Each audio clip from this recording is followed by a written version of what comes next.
may have been a tragedy. It cost one man his reason. It cost me a bloodletting. It cost yet another man the penalties of the law. Yet there is certainly an element of comedy. Well, you shall judge for yourselves. There's a chance for you to make some money, Watson. Have you ever heard the name of Garrideb? Here you are, miss. Here's your deputy, mister. Thank you. Why, Holmes? Ah, that's a long story. Rather a whimsical one, too. I don't think in all our explorations of human complexities have we ever come upon anything more singular. The fellow will be here presently for cross-examination, so I won't open up the matter until he comes.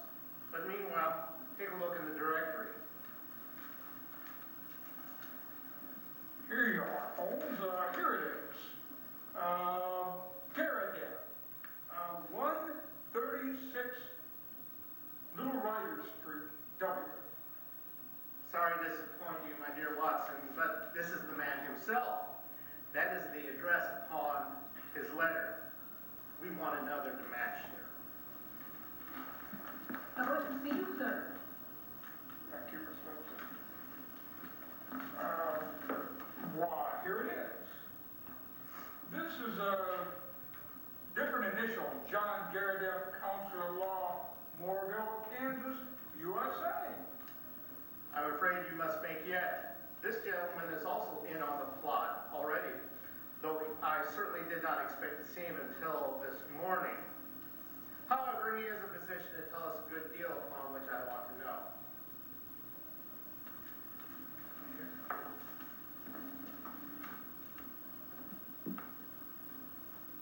Mr. Holmes?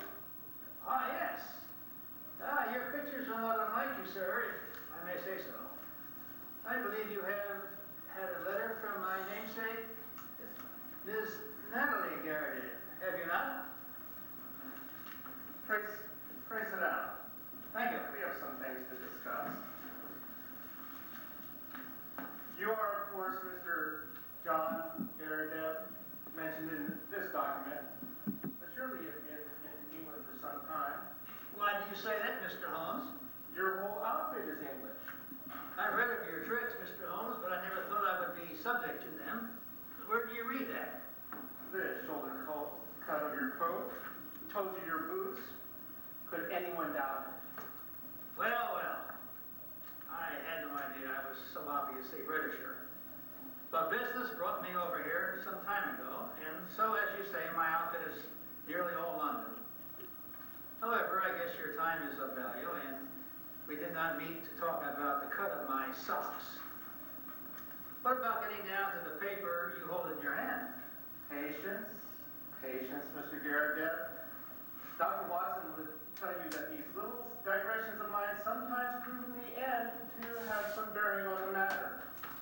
But why did Miss Natalie Garrideb not come with you? Well, why did she ever drag you into this at all? What in thunder had you to do with it?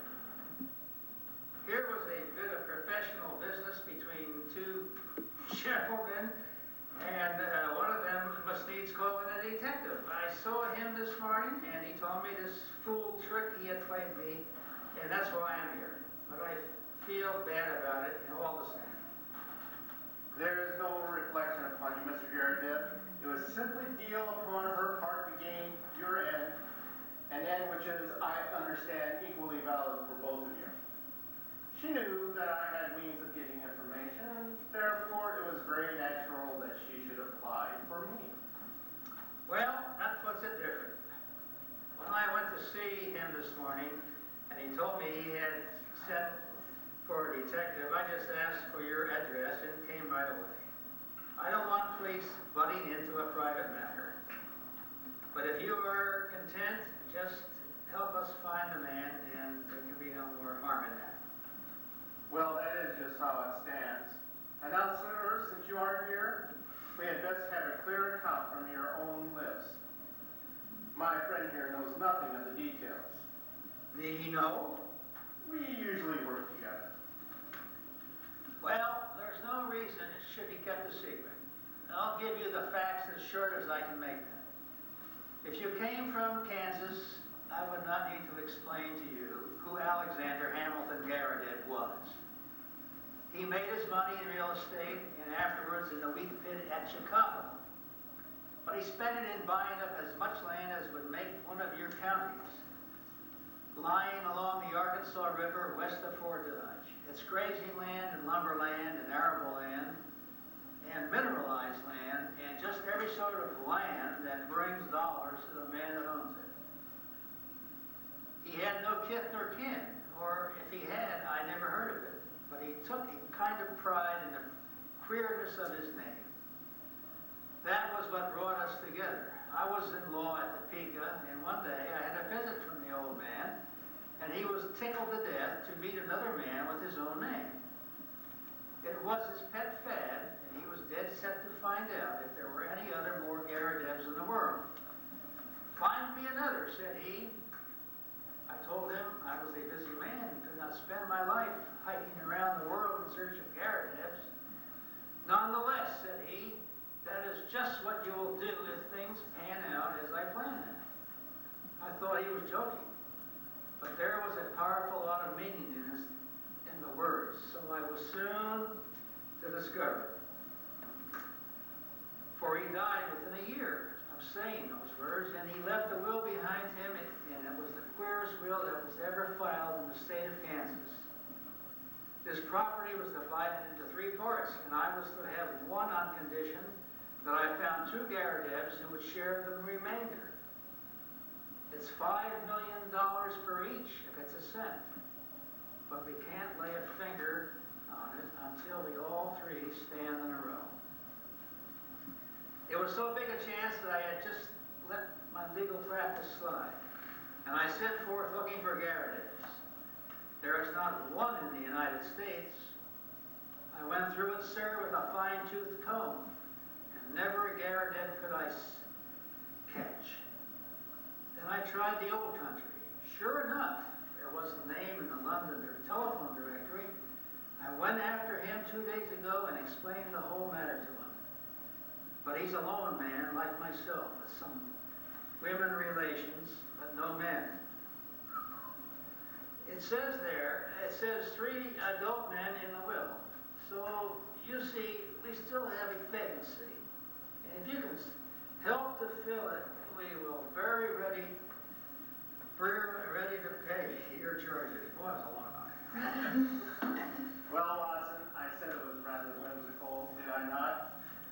I should have thought, sir, that your obvious way was to advertise in the agony columns of the papers. I have done that, Mr. Holmes. No replies. Oh, dear me. Well, it's certainly the most curious little problem. I may take a glance at it at my leisure. By the way, it is curious that you should have come from Topeka. I used to have a correspondent. He is dead now. Mr. Lysander Starr, who was mayor in 1890. Ah, good old Star. His name is still honored. Well, Mr. Holmes, I suppose all we can do is to report to you and let you know how we progress. I reckon you'll hear it within a day or 2.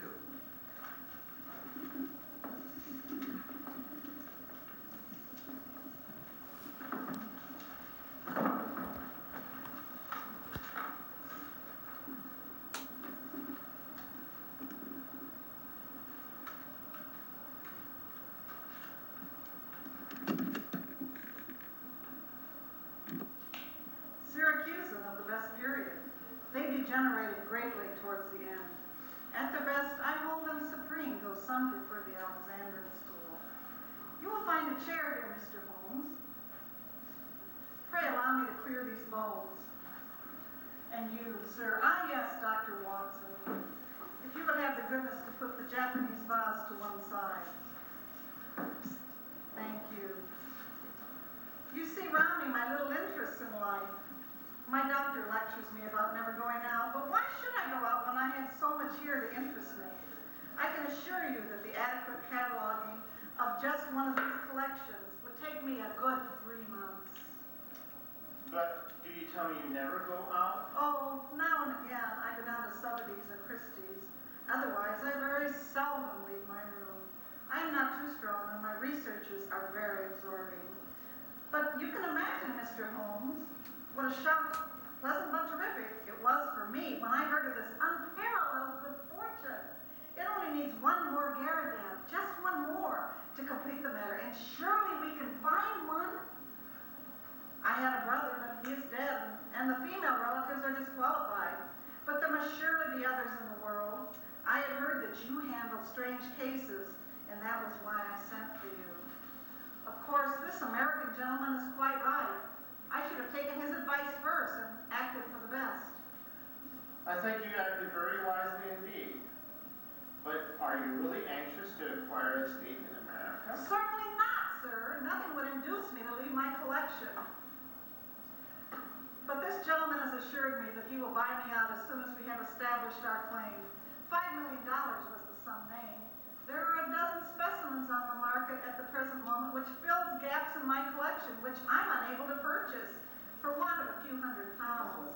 Just think of what $5 million would do. Why, I have the nucleus of a national collection. I shall be the Hans Sloane of my age. I merely called to make your acquaintance, and there is no reason why I should interrupt your studies.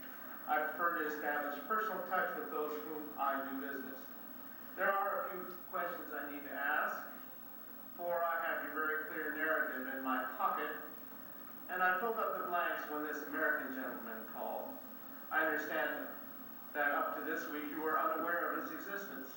That is so. He called last Tuesday. Did he tell you of our interview today? Yes, he came straight back to me. He had been very angry. Why should he be angry? Well, he seemed to think it's some reflection on his honor. But he was quite cheerful again when he returned. Did he suggest any course of action? No, sir, he did not. Has he had or asked for any money from you? No, sir, never. You see no possible object he has in view? None except what he states. Did you tell him of our telephone appointment? Yes, sir, I did. Have you any articles of great value in your collection? No, sir, I am not a rich woman. It's a good collection, but not a very valuable one. You have no fear of burglars? Not in the least. How long have you been in these rooms? Nearly 5 years.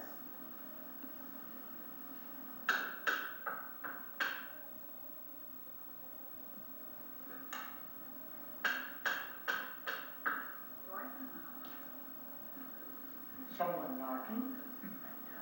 I wonder who that could be.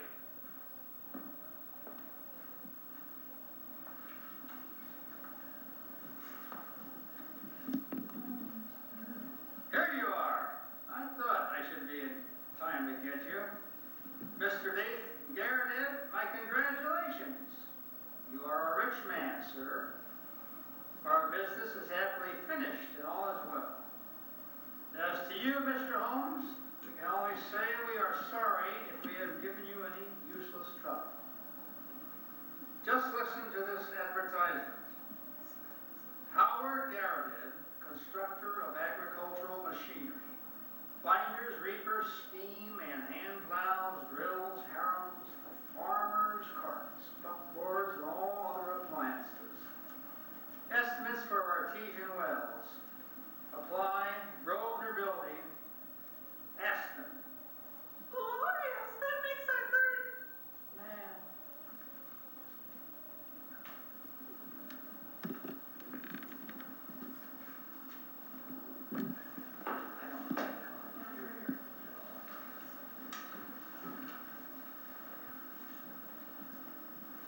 He wanted to get our amiable friend out of this room. That is very clear. And as the collector never went out, it took some planning to do it. The whole of this Garrideb invention was apparently for no other end. I must say, Watson, that there is a certain devilish ingenuity about it. Even if the queer name of the tenant did give him an opening which he could hardly have expected, he wove this plot with remarkable cunning. What did he want? Well, that is what we are here to find out. It has nothing whatever to do with our client so far as I can read the situation. It is something connected with the man he murdered, the man who may have been his confederate in crime. There is some guilty secret in this room. That is how I read it. At first I thought our friend might have something in his collection more valuable than he knew. Something worth the attention of a big criminal. But the fact that Roger Prescott of evil memory inhabited these rooms points to some deeper reason. Well, Watson, we can but possess our souls in patience and see what the hour may bring.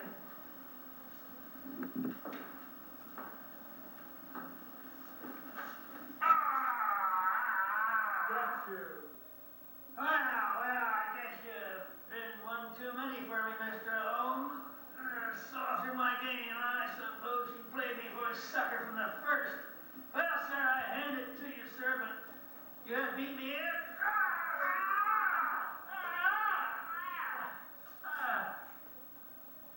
You're not hurt, Watson? For God's sake, say that you're not hurt. Only a mere scratch. You're right, it's quite superficial.